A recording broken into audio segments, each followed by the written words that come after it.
Bakit hindi mo pa sabihin yung totoo, ha? Matagal ko nang alam.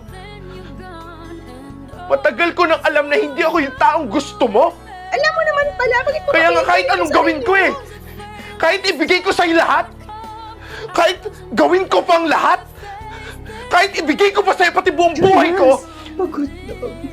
Hindi ka pa rin makukontento sa akin.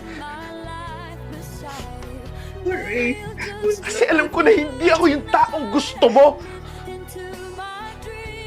Kaya please lang, kung ayaw mo na sa akin, sabihin mo.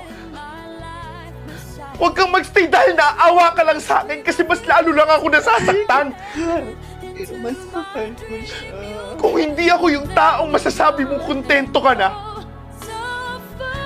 mas mabuti pang tigilan mo na ako kahit sobrang sakit.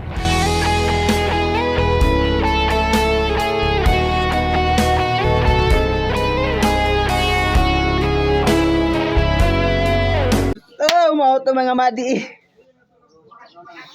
Una na mo na nga relasyon no or situationship.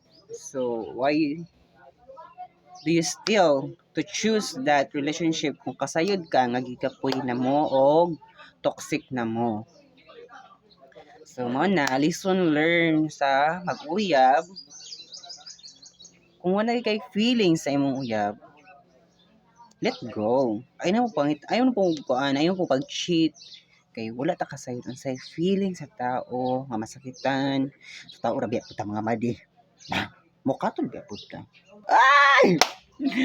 Parang di ka na grade 5. Bitaw, mo na mga madino.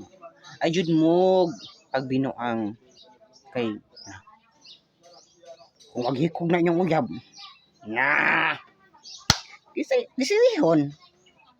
Ikaw, natsaka na. Muna mga madi, ayun mo pag binuang. So, moro to, God bless you o mabuhay, abisala eshma sa ating Lereo.